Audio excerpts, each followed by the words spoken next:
Le train Béchar Rajbilet, Tindouf Béchar, un train de 950 km pour exploiter les mines de fer prometteuses et les gisements de fer prometteurs de Rajbilet. Ce projet va nous coûter plus de 3,2 milliards de dollars. 3,2 milliards de dollars pour un train. Ça, c'est juste l'infrastructure.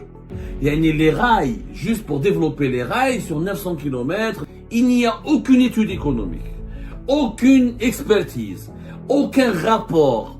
Rajbilet aurait été rentable si on l'avait exploité pour exporter directement depuis le Sahara occidental, ou depuis le Maroc, depuis le Sahara occidental, parce que c'est proche de la frontière marocaine, la frontière du Sahara occidental. Selon les estimations que nous avons faites, à moyen terme, Rajbilet va coûter à l'Algérie 30 milliards de dollars, une trentaine de milliards de dollars. Tu construis les rails, il faut acheter les trains, il faut acheter les wagons, et c'est pas des trains de c'est des trains de marchandises, et c'est des trains qui doivent être adaptés au transport du minerai. Jamais on va exporter pour 30 milliards de dollars de fer en Algérie. Jamais. On va jamais.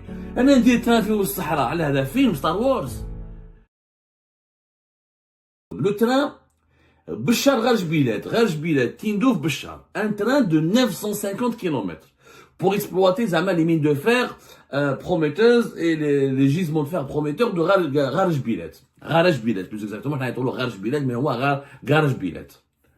Ce projet va nous coûter plus de 3,2 milliards de dollars. 3,2 milliards de dollars pour un train, Rajbilet, Tindouf Béchar, juste pour transporter le fer. Juste pour transporter le fer, c'est un projet, c'est un méga train, 950 km de Rajbilet jusqu'à Béchar. Alors, ça c'est juste l'infrastructure. Il y a les rails, juste pour développer les rails sur 900 km, les travaux, la pose des fers, un système de ligne, de surveillance, tout ce qui est infrastructure ferroviaire. 3 milliards de dollars, 3 milliards et 250 millions de dollars. Pour un train au bout du désert pour amener du fer. Est-ce que vous savez que les exportations du fer en Algérie, ça nous rapporte à peine 1 milliard et quelques de dollars. Là, on a le meilleur chiffre en 2023, 1 milliard 200 000, même pas 1 milliard 200 millions, même pas 1,2 milliard de dollars. Parce qu'en Algérie, on n'a plus lancé des grands projets. Auparavant, pourquoi on importait le fer? Parce qu'on a fait la grande mosquée d'Alger, parce qu'on a fait le nouveau palais des conventions, parce qu'on a lancé des millions de logements, parce qu'on a lancé des routes, des autoroutes, des grandes infrastructures, des ronds-points, comme à l'époque de Bouteflika, on a lancé de grands projets pour attraper le sous-développement et le manque d'infrastructures dont nous avons souffert à la sortie de la décennie noire. Donc le fer qu'on produisait en Algérie n'était pas suffisant. Comme aujourd'hui, il n'y a plus de gros projets. Tebboune n'a pas fait ni la grande mosquée, ni des grands hôpitaux, ni des autoroutes, ni des gares, etc. Mais à part quelques petits projets, ou l'achèvement, ou le parachèvement de certains projets qui ont été faits à l'époque de Bouteflika. Bouteflika a fait les tramways, le métro d'Alger, les tramways de Constantine, de Sétif, d'Oran, d'Alger. Il y a eu des projets qui ont été lancés, des barrages, des stations de dessalement de l'eau de mer. Du coup, on a consommé beaucoup de fer. Le fer, le béton, le ciment, c'est la base, c'est les matériaux les plus importants quand on lance des grands projets d'infrastructure. Comme les grands projets d'infrastructure sont gelés ou n'ont pas été lancés, que durant le mandat de Tebboune, il n'y a pas eu de grands projets d'infrastructure, si ce n'est encore une fois l'achèvement, la définition des projets de l'époque de Bouteflika. Donc on a plus de fer à exporter, parce qu'on ne le consomme pas localement. Mais les meilleures ambitions, pour le moment, l'ambition de l'Algérie, c'est d'atteindre 1,5 milliard de dollars en 2024-2025. Le train qui va transporter le fer de Rajbilet jusqu'à Béchar, c'est 3 milliards 200 000. يعني le train يعني اعطوني كيش واحد يا جماعه ما على باليش انا normalement n'importe quel expert, n'importe quel compte, il faut pas être économiste, il faut pas être expert. Quand tu vas dépenser le double de ce que tu rapportes, les doubles des recettes que tu rapportes l'exportation du fer, rien que dans un train. Je parle que l'infrastructure. Je parle pas maintenant parce que après vous allez voir, ça c'est une estimation provisoire. Parce qu'en Algérie, il y a un autre problème. On donne un budget de 3 milliards de dollars pour tel projet, pour réaliser ce projet. À la fin, un budget de 3 milliards de dollars pour tel projet. À la fin, il y a des réévaluations, il y a des problèmes. Et on se dispute avec les entreprises étrangères. Et le dinar a chuté, donc ils vont refacturer d'autres dépenses. Ça finira jamais par coûter 3 milliards de dollars. Minimum, le train va atteindre 5 milliards de dollars. Minimum. Rien de tronçon. Ben Béchar ou Rajbilet. Alors que les exportations du fer rapportent la moitié. Comment tu peux dépenser autant d'argent pour un train afin d'exporter ce que tu vas gagner pour du fer qui va te rapporter la moitié uniquement de ce que tu as dépensé pour le train? Il n'y a aucune étude économique, aucune expertise, aucun rapport, aucune étude de marché intelligente, intelligible qui a été faite pour dire que Raj Bilet sera rentable. Raj Bilet aurait été rentable si on l'avait exploité pour exporter directement depuis le Sahara occidental, ou là, depuis le Maroc, depuis le Sahara occidental, parce que c'est proche de la frontière marocaine, la frontière du Sahara occidental. Voilà. Si on avait fait un train à 200, 300 km, oui, ça a été une possibilité. Mais un train de 950 km, sans compter les unités de production. Parce que exporter du fer, il faut des unités de production, de transformation, de traitement du fer. Après, c'est toute une industrie. L'industrie sidérurgique, une aciérie, ça coûte cher. Selon les estimations que nous avons faites, à moyen terme, Raj Bilet va coûter à l'Algérie 30 milliards de dollars, une trentaine de milliards de dollars. Parce que les trains, tu construis les rails, mais il faut acheter les trains, il faut acheter les wagons, et c'est pas des trains de c'est des trains de marchandises, et c'est des trains qui doivent être adaptés au transport du minerai. Jamais on va exporter pour 30 milliards de dollars de fer en Algérie. Jamais, jamais. On va jamais. Le fer, c'est pas le pétrole. C'est pas le gaz. À la limite, si c'était du gaz et du pétrole, je te dirais, c'est des matières énergétiques de première nécessité. L'économie mondiale ne peut pas fonctionner sans le gaz et sans le pétrole. Et tous les pays du monde n'ont pas de pétrole, n'ont pas de gaz. Mais le fer, il y en a pratiquement partout. Il y a beaucoup de pays qui produisent du fer. Que ce soit en Afrique, dans le monde arabe ou à travers le monde. C'est pas une matière première aussi prestigieuse ou aussi rare que le pétrole, que le gaz. 3 milliards et demi de dollars. Au lieu de faire un train à 3 milliards et demi de dollars, 3 milliards et 250 millions de dollars, je fais de l'énergie renouvelable. Je dépense pour faire des panneaux solaires, et j'essaie de réduire ma consommation d'électricité depuis le gaz, j'essaie de réduire ma production d'électricité depuis le gaz, et avec les énergies renouvelables, avec le solaire, avec l'éolien, j'essaie d'augmenter la part qui est à peine 1% uniquement de notre électricité, même pas 1%, 0,5% vient des énergies renouvelables, 99% vient du gaz. Je réduis ma consommation du gaz pour produire de l'électricité, ce qui permettra d'exporter du gaz directement sur le marché mondial, en utilisant le solaire ou l'éolien. Au moins, si on pouvait augmenter à 10% uniquement notre production du gaz depuis les énergies et notre production de l'électricité depuis la consommation, depuis la production des énergies renouvelables, on va économiser notre gaz qui est précieux et on pourra l'exporter vers l'Europe, notamment dans ce contexte de guerre avec l'Ukraine qui n'a pas été achevée, qui s'est pas encore terminée, elle risque de durer longtemps, ce qui nous permettra de gagner des milliards de dollars au niveau de nos exportations. Ça aurait été intelligent. أنا ندير تران في الصحراء على هذا فيلم ستار وورز. Il n'a aucune utilité. Le fer, c'est pas le gaz, c'est pas le pétrole, c'est pas le diamant, c'est pas l'or. Il n'est pas une matière première importante. Le fer, 3 milliards et demi de dollars. ندير بها دي تي جي في بالوهرة النوار الجي ولا nous avons 10 millions d'habitants. تندوف ولا باش تندوف كاع فيها 100 000 habitants et quelques. Ça n'a pas de sens.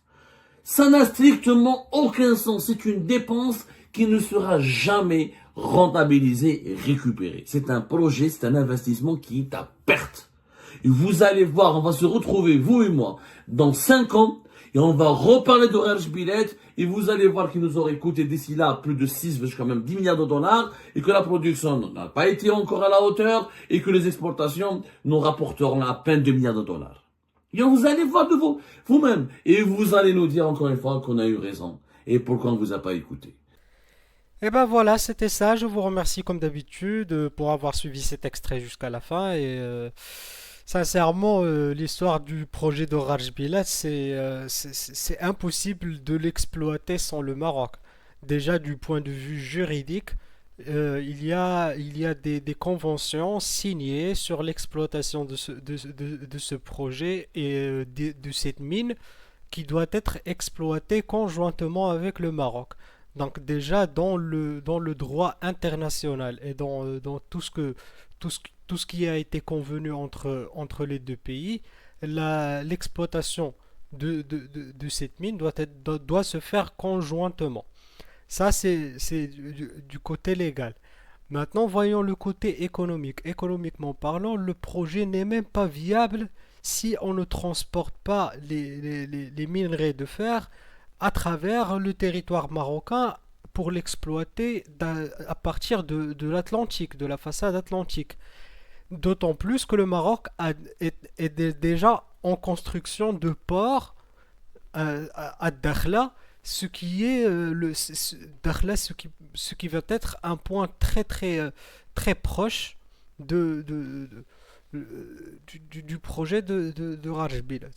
Donc, s'il y avait une volonté politique et de bonnes relations de voisinage entre le Maroc et l'Algérie, ce projet pourrait avoir lieu de façon tout à fait naturelle. Et l'exploitation aurait pu être possible et financièrement valable.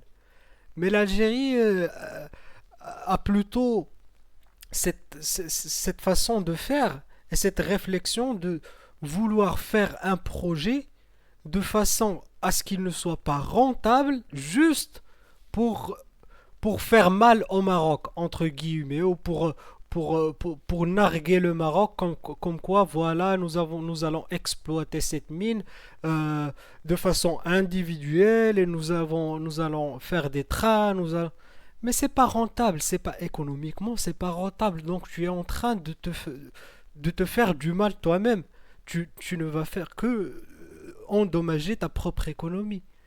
Mais les projets que Tebboune ou que le système algérien est en train d'entreprendre, que ce soit tous ces projets, sont des projets politiques. Il n'y a pas une vision économique là-dessus. Avec le manque de projets qu'il y a, le seul projet que Tebboune déjà a, le grand projet de Tebboune, c'est celui de Raj Bilal. C'est un projet complètement fou. Ça n'a aucun sens. Et ça va encore coûter beaucoup plus à l'Algérie qu'elle croit. C'est pas un projet à 5 ou 10 ou 20 ou même 30 milliards de dollars. Pour vraiment arriver à construire un réseau de transport et l'infrastructure nécessaire pour l'exploitation et pour l'extraction des minerais et leur traitement puis leur exportation, ça va te coûter environ les 50 milliards de dollars. Et si tu veux faire de la sidérurgie, c'est au-delà de 100 milliards. Donc, l'industrie lourde, le fer, c'est pas c'est pas de la promenade, hein, c'est pas de la rigolade. On ne l'a pas nommé l'industrie lourde comme ça par hasard gratuitement. Donc c'est un défi, mais c'est un défi colossal. Et l'Algérie est vraiment très loin par ses moyens financiers au moment, elle n'a pas déjà les réserves nécessaires de devises pour entreprendre, elle n'a pas les partenaires, elle n'a pas le climat, il n'y a aucun moyen et en plus, c'est pas un projet rentable, économiquement rentable, donc il n'y a même pas d'études économiques. Donc c'est foutu, avant même le départ, c'est un chaos.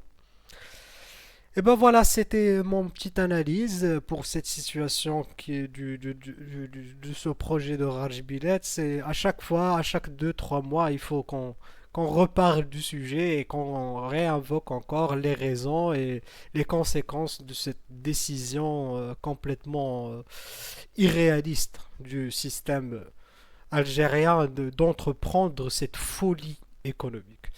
Donc voilà, je vous remercie encore une fois pour votre soutien, pour vos commentaires et pour avoir vu jusqu'à la fin avec mon petit commentaire aussi. Et j'espère vous voir dans une nouvelle vidéo. À la prochaine. Au revoir.